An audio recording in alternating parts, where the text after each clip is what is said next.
Welcome to the World Wire Update White. Don't forget to subscribe and click the bell icon for more updates and thrilling short scenes. In September 2025, a rare and dramatic public clash erupted between the United States and Canada, two nations long celebrated for their deep friendship and shared values.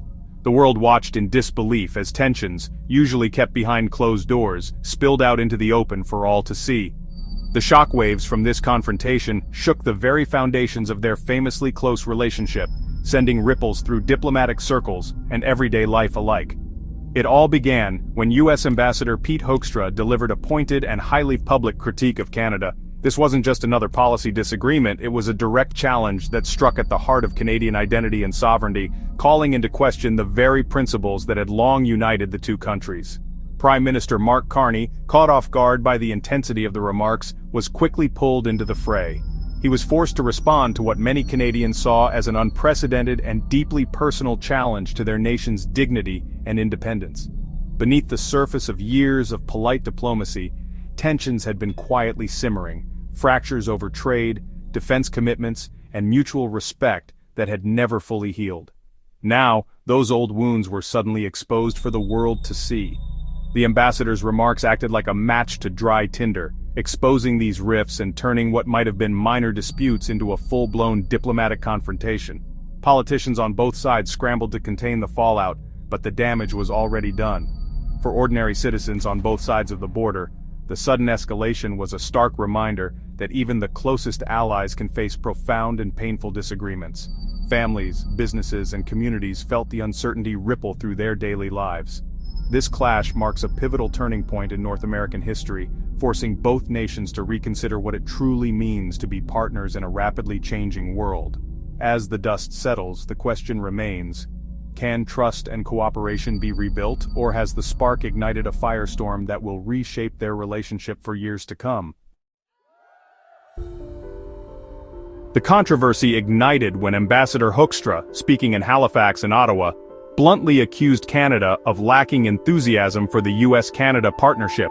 He lamented the collapse of hopes for expanded cooperation, blaming Canada's refusal to align with American political ideology, specifically not being MAGA. By invoking the Trump-era slogan, Hoekstra framed the conflict as ideological, not just political. He also targeted Canada's Elbows Up campaign, calling it anti-American, and accusing Canadians of boycotting U.S. products. His remarks painted Canada as an ungrateful partner, ignoring the real economic and sovereignty concerns driving Canadian resistance. The ambassador's one-sided accusation set the stage for a forceful Canadian rebuttal. The message was clear: this was no longer just a policy dispute but a battle over national identity and respect. Canadians reacted swiftly, and the response was both immediate and widespread, cutting across all regions and age groups. Hoekstra's remarks were met with a wave of negative sentiment, as many saw them as a profound insult to the nation's character and values. The comments struck a nerve, sparking frustration and disappointment among citizens who felt misunderstood by their southern neighbor. The accusation of not being MAGA clashed with Canada's distinct identity, one rooted in moderation, multilateralism, and social safety nets.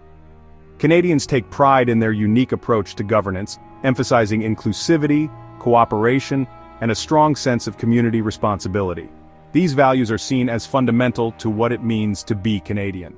Social media erupted with a unified message: we aren't anti-American, we're anti-MAGA. Hashtags trended nationwide as Canadians voiced their frustration, clarifying that their opposition was not to Americans themselves, but to the divisive politics associated with the MAGA movement. Many felt Hoekstra was demanding ideological conformity, not partnership, and that he failed to appreciate the value of respectful disagreement between allies.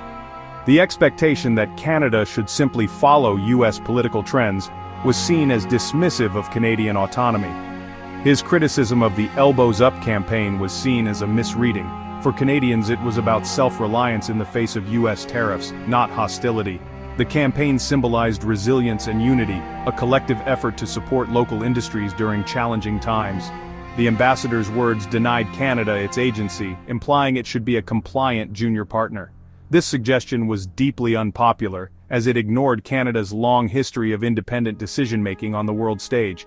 Canadians rejected this notion, insisting on their right to act in their own best interests. The backlash was a clear assertion of national pride and the desire to be respected as equals.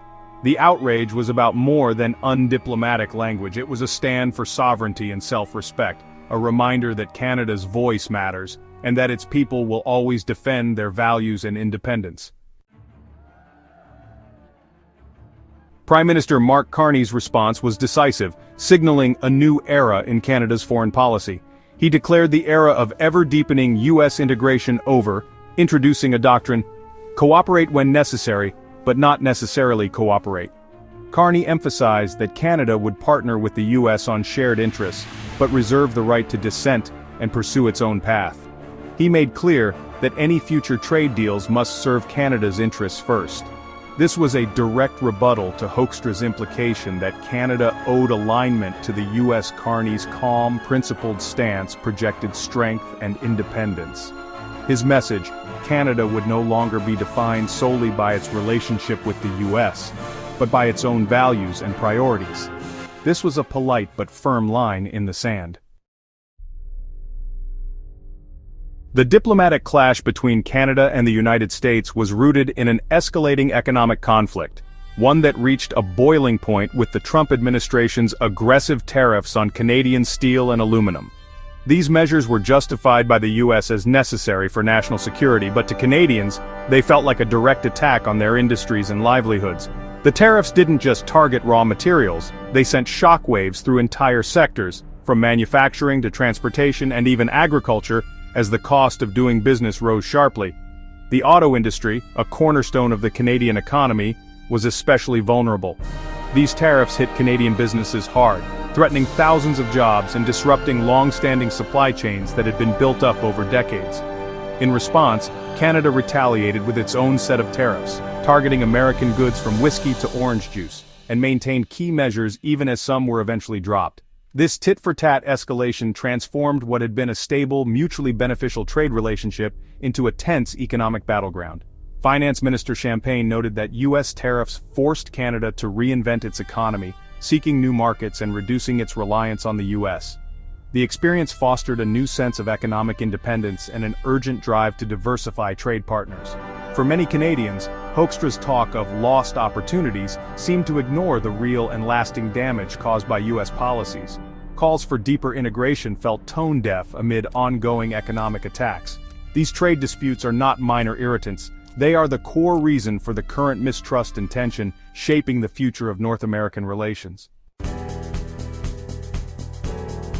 The Elbows Up campaign, inspired by hockey, became a symbol of Canadian resilience and self-protection.